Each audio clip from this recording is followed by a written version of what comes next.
میفرماید حق المسلم علی المسلم ست. مسلمان در ذمه برادری مسلمان 6 حق دارد. یکیش همین است. و اذا دعاک فاجبه.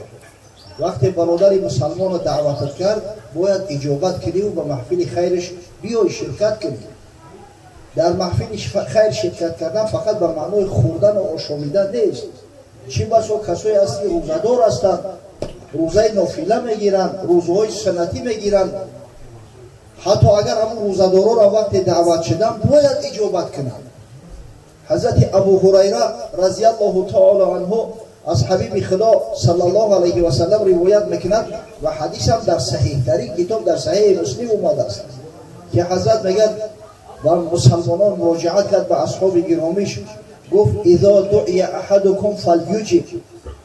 وقتی یک نفر شما را دعوت میکند برادری مسلمانتون البته اجابت کنید، در دعوت برادری مسلمانتون شرکت کنید. اذا دعی احدکم فلیجب فان کان صائما فلیصلی و ان کان مفطرا فلیتم. هر کسی از شما روزدار باشد در حق صاحب خانه دعا کند. ای بچه فلان همسایه دعوتت کرده نمیره، نه عبید کردم آخی خانه تاری گردم ترا عبید کنی فیراد نکردیم، برای در حقش یک دعای خیر کن. هر کسی از شما میگه روزدار باشد برای در حق صاحب خانه دعا کند. اما اگر به شرطی که روزدار نباشد تناول کنه، نوش جان کنه. اما در محفل که رفتید کارای خیر زیاد هست. شاید صحبت باشه، صحبت از حلال و حرام، شاید دیدار بزرگا و دوستا و خیش اقربا باشه. انشالله همش نور است، همش فضیلت است، همش برکت است. والمؤمنون والمؤمنات بعضهم اولیاء بعض. خداوند متعال در قرآن عظیم شان تاکید میکند مؤمنان خواه مرد باشند خواه زن بعضش برای بعضی دیگرش اولیاء محسوب میشود، دوستانی همدیگرند، اینا برادر خواهر همدیگر هستند. افسوس و صد افسوس که همه حکمت بزرگ خداوندی وقتای اخیر کم کم از بین ما رفته است.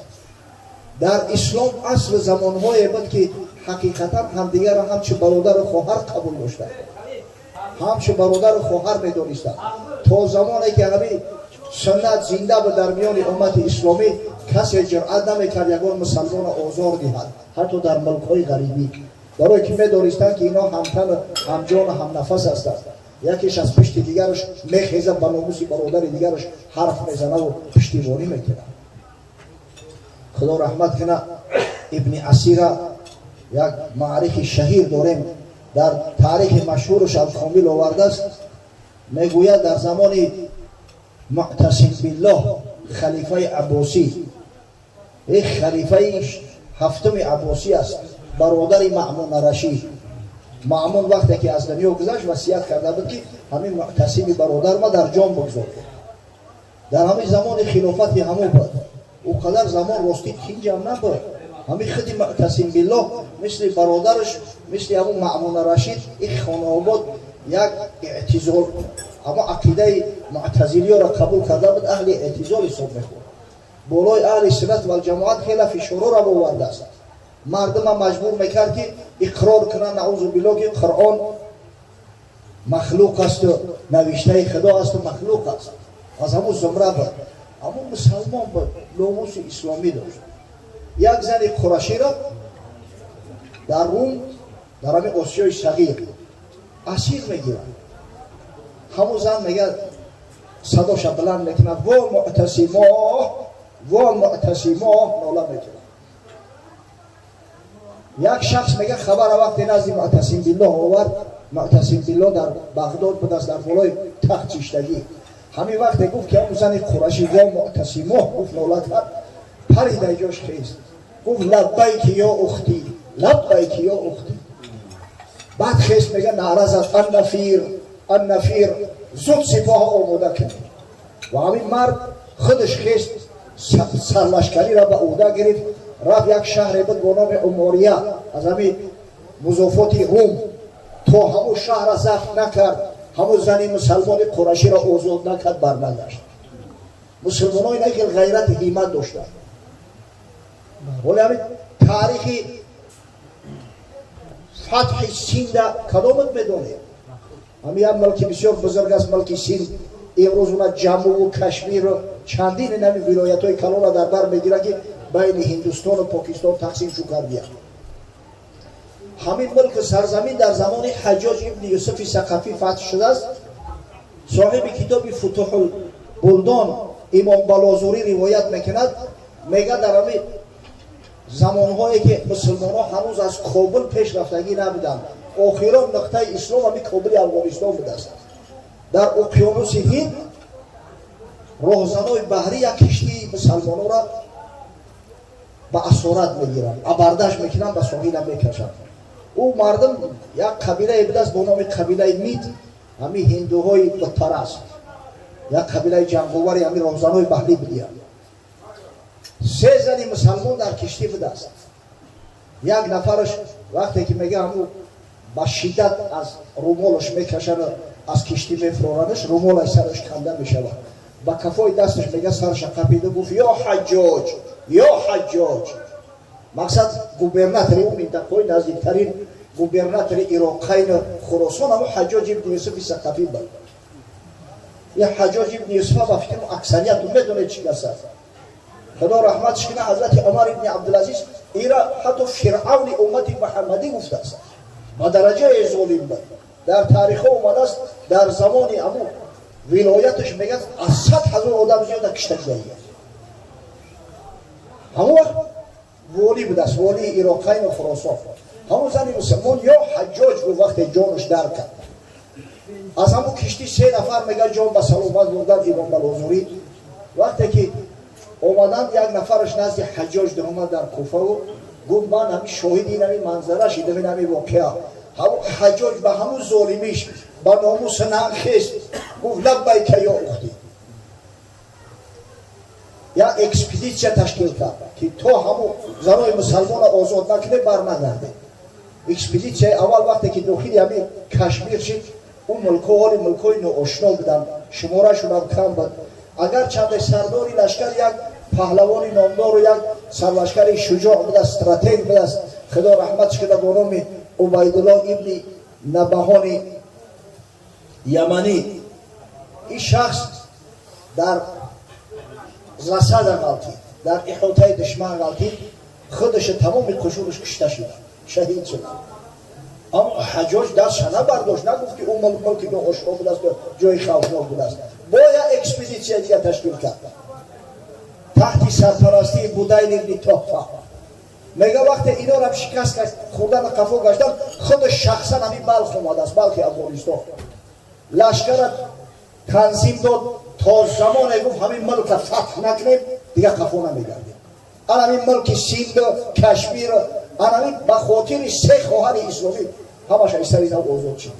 اون مسلمان ها که ناموس نداشتن، مثل مردم ایمون به غیرت نبودن که در دعوت برادر مسلمانش اشتراک نکرد.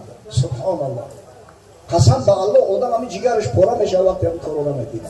وقتی ما بچه بودیم یکان جنازه میشید، اون زمان او خدر از کجا این ماشینای ملایم نازنین از کجا این اتوبوسا بود، تلشکای تراکتور قدیمی اومدن، مسافرها سوار میشیدن، قشنقای همسایه و گرد اطراف میرفتن در جنازه ها شرکت میکردن. قسم به الله ما خود ما شاهد حال هستیم، دیده من میرم.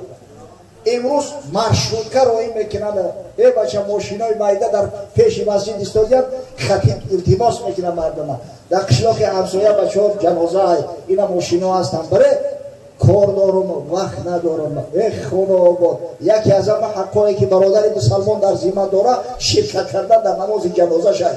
فقط تو میبری ترا کی جنازه میکنن؟ والمؤمنون والمؤمنات بعضهم اولیاء بعض. این مسلمان ها به همدیگر برادر هستند، بعضش دستگیری بعضی دیگرش هستند. اسلام عزیز مردم هم متحد کرد، همین تحت کلمه لا اله الا الله محمد رسول الله. باید در غم و شادی همدیگر شریک باشه، همدیگر را دستگیری کنه. حضرت صلی الله علیه و سلم اطراف همین مسئله چنان تأکیدات دارد، چنان تأکیدات دارد. امام بخاری روایت میکنه از حضرت عبدالله ابن عمر رضی الله تعالی عنهما که رسول گرامی صلی الله علیه و سلم ارشاد فرمودند: المسلم و اخو المسلم، مسلمان برادر مسلمان است. لا یظلمه و لا یسلمه. مسلمان هیچ وقت نسبت برادرش ظلم روا نمی‌دارد و هرگز نمی‌گذارد که یک غیر مسلمان برادر مسلمانی را آزار بده. مع من یعادیه من اعدائه. همین لا یسلمه ها وقتی که شارح ها شرح میدن یعنی که در دست ظالمایی که ظلمش میکنن نسبتش عداوت دارن تنهاش نمی‌گذارد. من کان فی حاجت اخیه کان الله فی حاجته. کسی یک حاجت یا مشکلی برادر مسلمان شما میبره خداوند مشکل و حاجت این مرد که انجام میده و ادا میکنه. و من فرج عن مسلم کربتا فرج الله عنه کربتا من کربات یوم القیامه.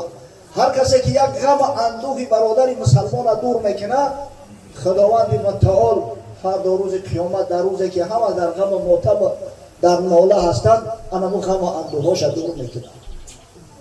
و من ستر مسلما ستره الله تعالی یوم القیامه. و هر کسی که کمبودی و نقصان یا برادر مسلمانی که چه میپوشونه خدای بزرگی ستر کننده فردا روز قیامت میگه گناه کمبودیاش میپوشونه. سبحان الله. باره مردم انصار این انصاری ها دو قبیله بودن، قبیله اوس خزرج. تا زمان اسلام به همدیگر جنگ نیزاها داشتند. تا زمانی که مسلمان نشدن هر سال در یک وقت معین جنگ اعلام میشد و در همین جنگ ها بهترین فرزنداشو کشته میشد از وجود. حضرت صلی الله علیه و سلم وقتی که اسلام آورد چون دیگه مسلمان شدن با نام انصار یاد شدن. اما حالی همون تاریخی کهنه بدگو بعضی همون ریشه های جاهلیت در قلب موجود بدگو.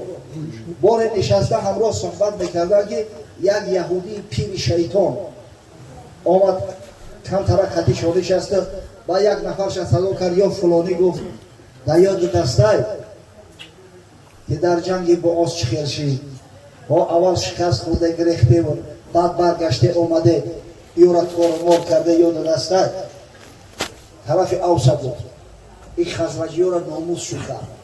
اینا گفتن که ما میتونیم که همون جنگ با ایسر اینا ادامه بتیم ایسر زنده کنیم. اما قصاص یا ما آخران حربی با آس از شما بگیریم. همین به طرف شور خوردن. ای گپ میبروید. از برای خدا در زمان زندگی میکنه همسایه ها با هم دیگر کارکشی و کارکنی. جنجال و سودبازی. ای بس قسم به الله. خبر یک مردی صالح آورد و پیامبر صلی الله علیه و سلم رسول. حضرت شتابان آمد گفت شما چیکار میکنید؟ از خدا نمیترسید؟ واعتصموا بحبل الله جمیعا ولا تفرقوا. چنگ بزنید بر اسمان پروردگار به قرآن عظیم الشان و هرگز نگذارید که دشمن در بین شما تفریقه ایجاد کند.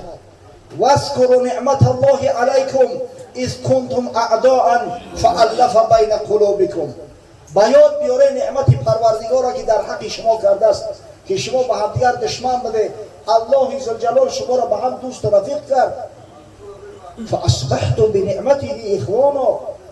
با این نعمت پروردگار شما درجه برادری را گرفتگی نسبی را که نباشه شما برادر دینی همدیگر هستید.